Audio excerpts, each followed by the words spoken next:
So kani siya ha, do not mind this left side sa right side sa butanaw. Okay?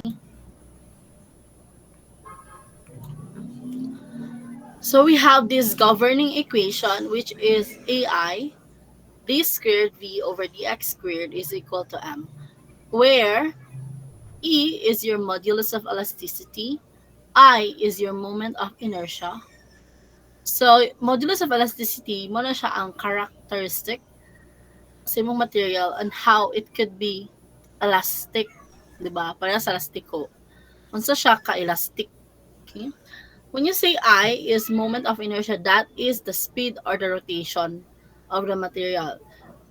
Or let us say, kung mag-build like something that is physically stable. Okay? So, given na siya nga stable ang material. So, mo na siya ang moment of inertia on how that material rotates when an external force is applied. Next, we have d squared v over dx squared. What do we mean by this? Diba? D stands for the derivative. The derivative of a certain of v. Diba? Where this is the second derivative of v in terms of x. So v, ang meaning sa v diha, that is your shear. So shear is any upward or downward force nga external. So dili counted ang, di ba ang atong mga AY, BY, ang ato ang vertical support reactions, dili na to siya i-count as shear. So later on, ato na siyang example, okay? Is equal to M. So unsa atong M diri?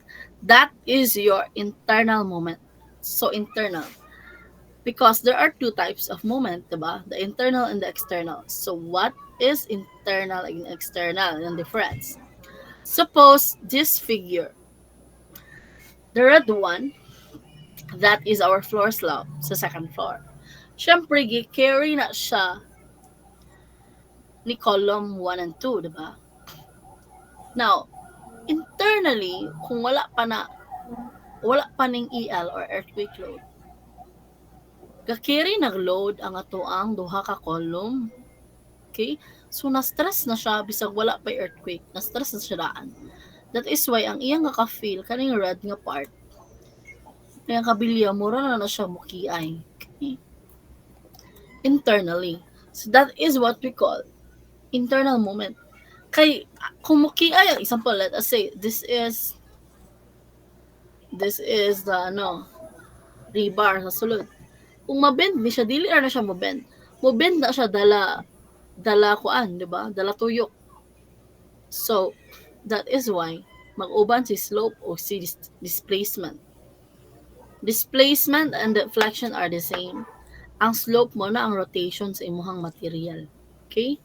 Pag ma-deflect na siya. Now, pag nanay earthquake load, kanang EL diha, the more nga ma-stress siya. So again, kung walay earthquake load, ang ma-feel lang ni structural element, ni beam, ni floor slab, floor joist, and all, ni column, is internal moment lang. Pero pag nanay snow load, wind load, earthquake load, nana siya external moment. Kano man? Oh, kaning blue. Diba this one?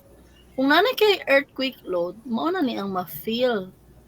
Diba sa kabilya sa sulod sa poste.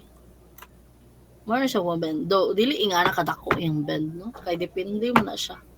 Ato lang na siyang gi-exage for our discussion purposes. Since so that is the effect of external load. Na siya external moment. Since musway naman na siya ang column 1. Okay? Musway na siya. Naay tendency nga musway pod ning slab o kaning column 2, di ba? Because they are one body. Di ba? One building.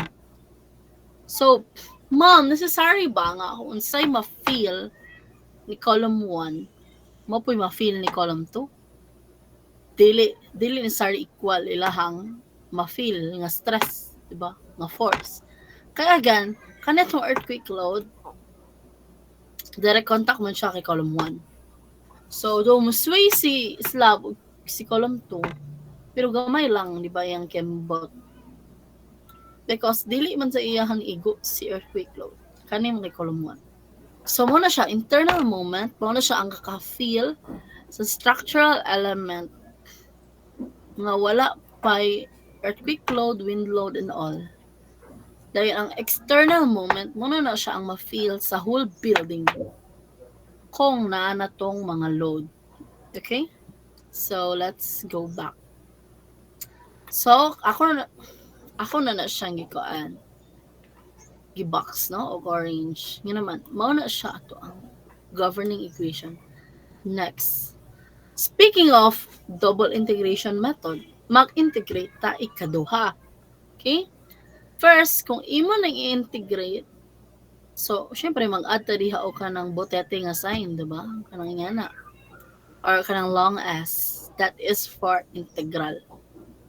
So, kung i-integrate ni mo nga side, syempre, integrate po ni mo right side. Okay? So, the integral of EI. Unsa integral sa EI? What's the integral of EI? Unsa man? That is constant. So, dili siya i-appeal o integrate. It will stay the same. Okay? So, EI lang gyapon siya. Okay? Integral of d squared v over dx squared, that is dv over dx, equal. Siyempre, integrate gyapon nimo atong internal moment. That would become mx. Diba? Plus c. So, ayaw sa ninyo i-mind ako ang kaning integral nga sky blue. Kay para ni siya sa second integral. So, ang imong answer na, EI dv over dx is equal to mx plus c1. Anong c1 man?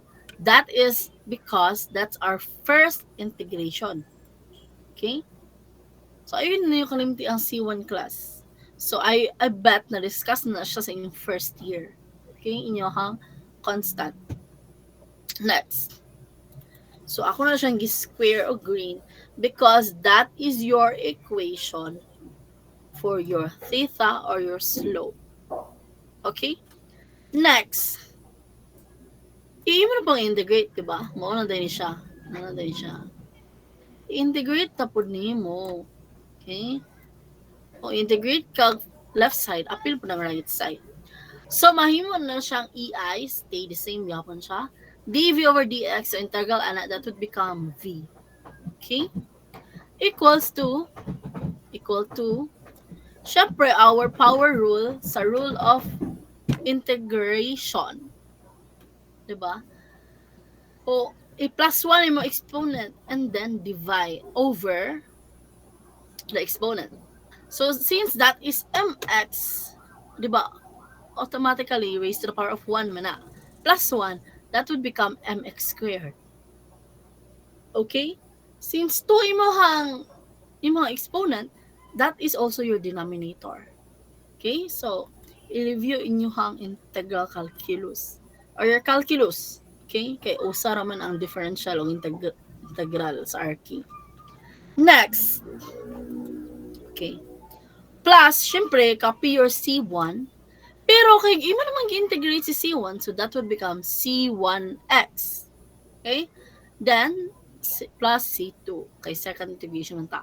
So, kana akong gi-box or green, that is your equation for your displacement or your deflection. Okay? So, let's proceed to our first example. Ito example ani. Okay, narang example. So, do not mind the drawing ha, kaya ang drawing nasa ubos. Okay. Example number 1. Each simply supported floor joist shown is subjected to a uniform design loading of 4 kN per meter. So, simply supported, tapos iyang uniform design loading is 4 kN per meter. Determine the maximum deflection of the joist. EI is constant. So, balik sa tadiri. Nara yung drawing. Okay. Mao ni siya ang floor joist niyang pasabot. Now, iyang gingon nga simply supported. So when we say simply supported, ang iyaharang support reactions ana are unsa yung klase sa support? Fixed, pin, or roller? Pin and ruler, ma'am. Pin and roller. Correct. So pag moingon gani siya simply supported pin o roller dyan na iyang support. That is why in this problem, gi-assume na ko nga si point A pin, si point B roller. Okay? Ano po siya 4 kN. So muna siya yung drawing. Next. Siyempre, draw your ano. Oh, kani. Natay AY, natay BY. Nganong wala na ako gibutang si AX diha. Kay automatically zero siya no. Kay wa may lang X diha. So, ako na lang gi-show si EY, BY. Next. Next, convert your 4 kilonewton to concentrated load. So, unsay buhaton? 4 kilonewton times Multiply sa length, ma'am. sa length which is 10 meters. So that would become 40 kilonewton. So ako na siyang gi-project sa center. It's because asa gani mo igo ang pag rectangle ang loading, asa mo igo ang concentrated load Half sa ato ang center or sa midspan. Okay? So manakana. Now, kaning blue nga dashed line, mao na siya ato ang that is our deflection, di ba? Mao na tong deflected nga mao nang hitsura actually. Mao na ang hitsura sa ato ang floor joist kung mag-deflect. Do dili nga nakadako kay again gi-OA lang nato ni siya, gi-exage. Okay? Next. Kumana ka na. Next thing that you will do, kung wala gani gi-specify ang point sa deflection. Example, what is the maximum deflection at 6 meters or at 8 meters? Pag wala na gi-specify, tapos you read ha, it is a simply supported beam. Di ba naa sa ato ang last discussion, asa mo occur ang maximum deflection. So, automatic, pag wala ka nag-specify, tapos simply supported beam, automatically, yung maximum deflection na sa mid-span or tunga-tunga. Next! Subo to next. Mag-slice ka. Okay? Tanawa ng green nga kung gikuan dali. Mag-slice ka. Tapos, label it as X meters from point A. Therefore, mauna na siyang hitabo. Okay? Mauna ni si point X. Nga imong gi-slice. So, pag wala ka nag-specify ang distance gikan sa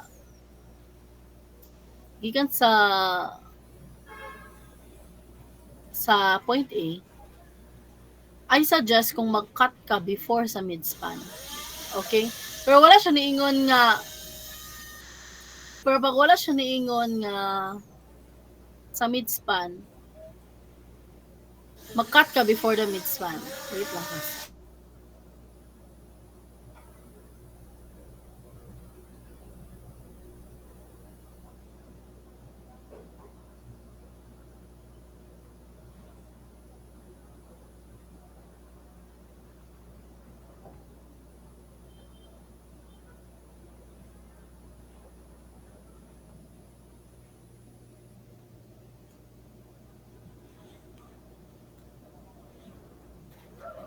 Okay. So, madunggan ba ako, class? I'm gonna repair. Anyway, this is your cutting section. Siyempre, imo gyapon i-project si 4 kilonewton per meter. Okay, balik ta dire. Sa inyong pananaw, unsa ang value ni AY and ni BY? Mathemata system. What's the value of AY? 20, okay? Correct. pag simply supported, tapos wala na yung x and other churva, other kanila, bisan pag di na ninyo isolve, automatic na iyan ang gitunga ang concentrated load.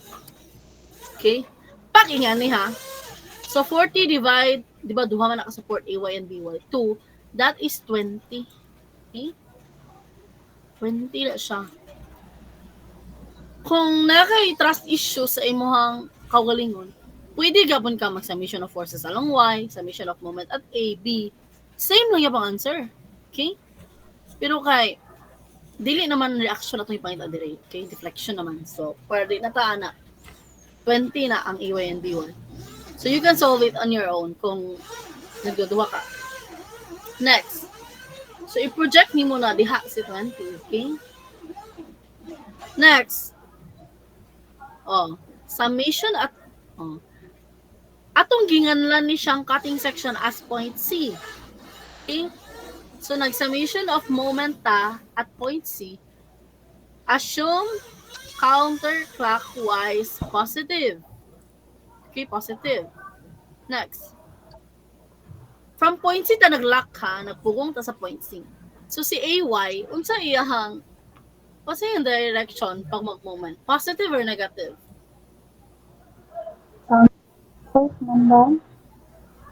That is, paingani man iyahang lihok, i-push niya ato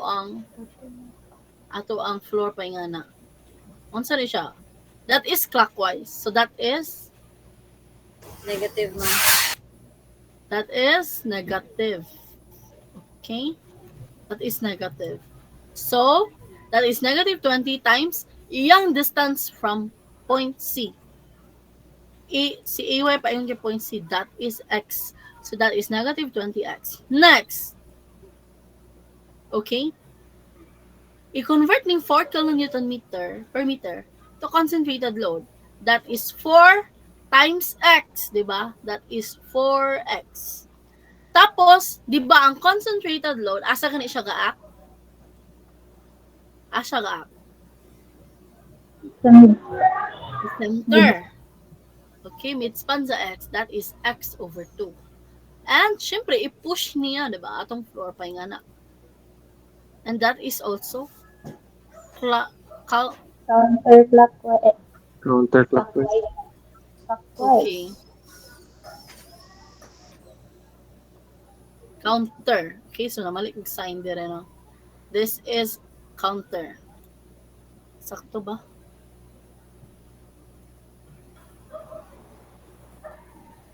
Sakto, no? Counter.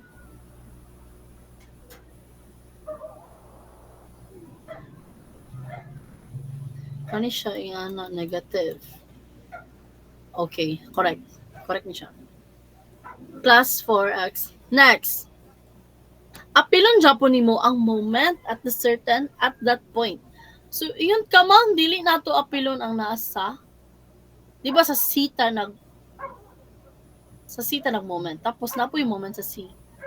Again, ang ato lang ihinder sa moment ay sa pang mga moment sa C is ang iya lang vertical o horizontal nga forces. Kung naa yung moment at point C gapon, at point C, apilon na siya. Okay, apilon na. That is why positive M. Therefore, simplify further. So, ang same dapat. Simplify further. That is 20x minus 2x squared. That is the value of your moment. Okay? Next. Siyempre, na kay moment. Go back. Diba? Go back sa tuang original nga equation, which is EI d squared V over dx squared. Okay? Is equal to M. But, na naman kay M. So, i-substitute na dire. EI d squared V over dx squared is equal to kana imong moment. Okay, 20x minus 2x squared. Next, first integration. So, kung mo na i-integrate, that would become EI dV over dx is equal to 20x squared over 2. Diba? Katong plus 1 and the denominator rule.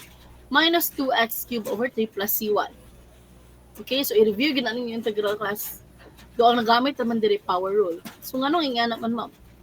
Again, 20x to the power of 1 plus 1. That would become 20x squared. So since 2 man imuhang exponent, over 2 na siya. Okay? Minus 2x squared plus 1. That will become cube. So since 3 imuhang exponent, 3 imuhang denominator. Next, syempre, i-integrate mo na. So, plus C1. That is what? This is, unsa kipangitaan nga equation? First integration. Unsa ni siya? Para sa Slope, ma'am. slope. So, wala pa ta nagundang. Kaya unsa gani ang unknown? Unsa unknown class? Maximum deflection. Deflection, ma'am. Maximum deflection. Therefore, mag-second integration na punta. So, your EI stay the same. Integrate ang dv over dx, that would become v is equal to, syempre, same lang yapon, no? 20x squared. So, 2 plus 1, mahimo na siyang cube. So, mahimo na siyang cube, kunya, ipanaog ang 3, di ba? So, 2 times 3, that would become 6. Minus, x to the power of 3 plus 1 to the power of 4. So, 3 times 4 is 12. Therefore, 2 divided 12 is negative 1 over 6 gapon. I-simplifier na siya, class. Plus C1, pag-abot diri C1x. Plus C2. A second integration na to. That is for deflection or displacement. Mao na ni siya, ma'am? Dili pa ni siya maong answer. Mao lang ni siya imong basihan sa imong equation. Yes, Ash? May question? Yes, ma'am. Kaning sa second, ano ba? Kaning naka-integrate na nga sa versa displacement. 20x cube? Cube. Okay, thank you, ma'am. So, okay, let's continue. Ako sa nangyaris mo sa naglibog naman. Anyway, I'll be posting this later, man. Sa inyong Google Classroom. Okay? Next, pag humana na, boundary condition na. Okay? So, na boundary yapon ang theory. At x is equal to 0, v is equal to 0. Unsa atong v gani diri? Mao na atong shear. Okay, upward shear is any external upward or downward force. Balik ta sa atong drawing. Ingon siya at x is equal to 0 meter, v daw is 0. Your x is equal to 0 meter, that is your point A. Okay? Naa ba kay shear diya, class? Or naa ba kay deflection diya nga makita? Wala, ma'am. Wala pa. Okay, that is why 0 na. Okay? So, balik na rito. Ato yung boundary condition. Therefore, ana ako ang gi-square, kaning naka-blue nga, akong gi-square, ay gi-rectangle, or gi-box. Imo siyang isulat, dire. Pero, bayluan na nimo yung value sa x. Okay? Yang x is 0. So, di ba? Di pang bayluan na 0. Yang v, di ba? Mo man yung v. Di ba? Kani siya nga portion yung v. Therefore, obvious man kaya 0 na no? Ang nabilin ang C2. So, C2 is 0. Okay? Next. Lahi na po nga boundary. At x is equal to 10 meters. Oh, meters niya. Ako,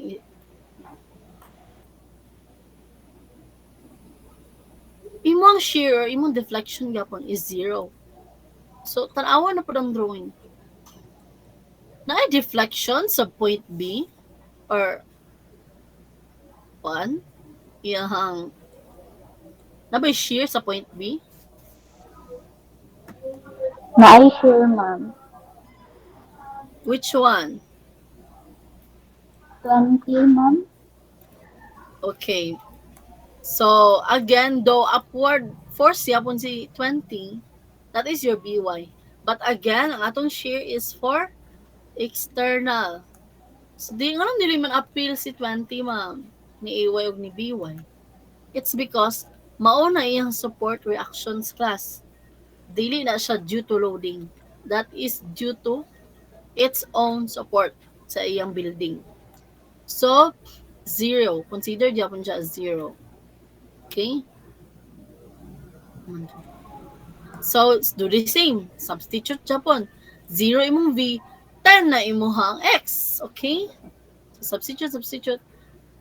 Your C1 is negative 166.7. Pag human mo na class. Okay?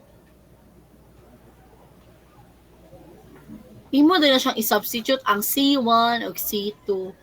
Aning atong naka-blue. Okay? So, rewrite naka-blue.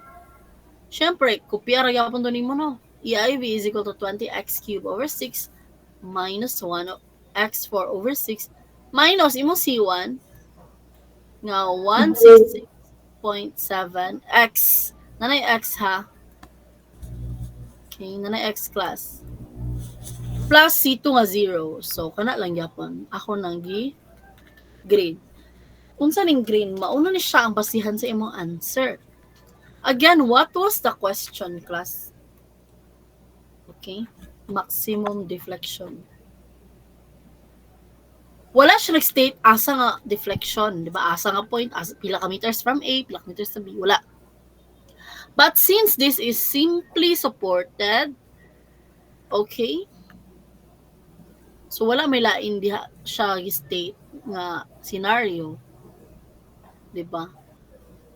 Mahulog, ingon ta kanina, si concentrated load, si 40 kN, mag-act sa center, sa midspan. Therefore, kay dako man kayo iya carry sa tunga-tunga, di ba? 40 kN. Therefore, dako po diyang ubos, di ba? Yang pag-us-us, dako po kayo sa center. Therefore, diyan are dayon. Your maximum deflection is at midspan. Okay? Therefore, imong x diha, imong distance is 5 meters from point A. Therefore, substitute imong x 5 meters. So, 5 meters. 5 meters.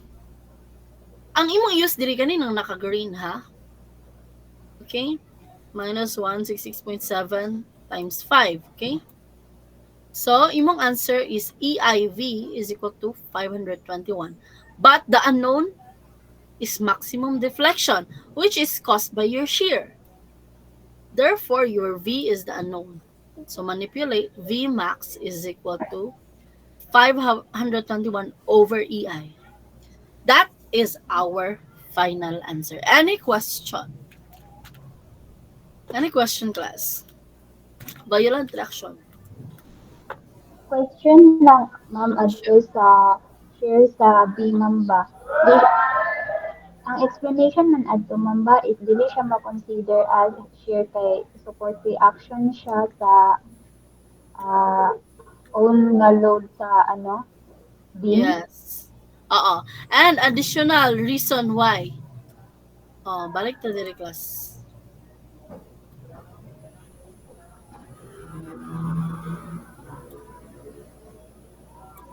Balik to the class.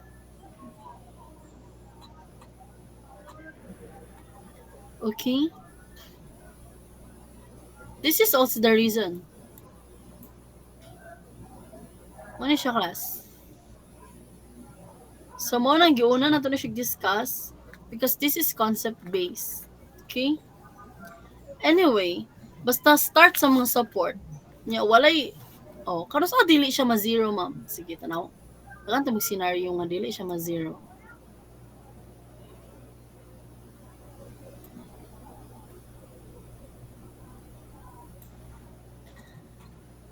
Kung sa point A and B ha, napa siya additional diha. Okay? Ano? Example, naikuan diha 30. So, syempre, dili na nga niyang hitsura class sa iyahang deflection. May nga na siya, Okay, may nga na siya class. So, na siya deflection during a portion. Okay? Kani, di ba? Deflection na. Nagets niyo, class? Yes, Anyway, ma'am. any question pa?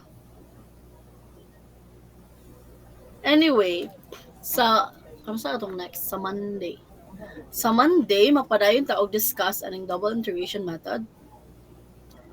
Kinapay other 3 examples. And then, I will let you choose. Kay ang next sa double integration method is moment area method. So, what do you prefer, class? Humano ng double integration, tapos quiz, then moment area, tapos quiz, or iusa na to quiz ang double integration of moment area. What do you prefer? Ano sa class? Para sa ako, ma'am, kay naman ata ang double integration ay then mag-quiz. Ambot lang sa uban, ma'am. Okay, so actually the other 2 sections, maski pili nila ang sakto na. Double quiz, moment area quiz. I don't know about you, class. Kay buatan mo sila. Jira ko sa kang IC, ma'am. Okay, para dagag points. Yeah, mosud na. Mosud na siya actually. Para kung ma-GG ka sa double integration, napakay moment area. Nakamba. Kuan po pang para mausar ang kanang gani i-focus. Correct. Kay more heavy. Actually, mas heavy ang moment area. Mas okay ning double. Kung kabalo lang kang integral class, okay good ang double integration. Okay? So, any further question? So, actually, napatay example 2, pero more dili siya carry sa time. So, kung wala na may question, sa Monday, mag-discuss ta, no? Tapos, ako lang nag-schedule ko sa inyong quiz. Kay sa June man, I think probably June 15 or 20, that is your final exam. So, kailangan na ito mag-double time. Any question? And then, your PIT, ha? Oh, your PIT is your your notes sa finals ng topic. So, pwede mo mag-scrapbook sa inyong trip in life. Excuse me, ma'am. Ang sa ako ang notes, ma'am, ba kay digital kay sa iPad ko ga sulat. Okay la siya if printed, ma'am. I think mas gusto ko physical. Pwede ka pun imo siya mo physical. Ano? So, mo to siya class. Nganong ipagsulat ta tamo? Kay kargado kita picture class. Kay kanang picture na ay tendency ana dili na tun-an pag-abot sa balay. Okay? So para masulod jud sa inyong utok, sulatan ninyo class. Okay? So, ma'am, kana handwritten man siya, ma'am, pero sa iPad lang na sa iPad handwritten siya. Pero just to be fair na lang sa imong classmates. So, mas gusto ko physical ang kuan. Ikaw, pwede pa rin mo i-print imong gi-handwritten. So, mo to siya class, mao na yung PIT sa last. So, pag naay missing topic diha, minus. Okay? Any question or concern? So, this one, ako lang na siyang i-post later on sa inyong Google Classroom. Okay? And, I think, wala ni question.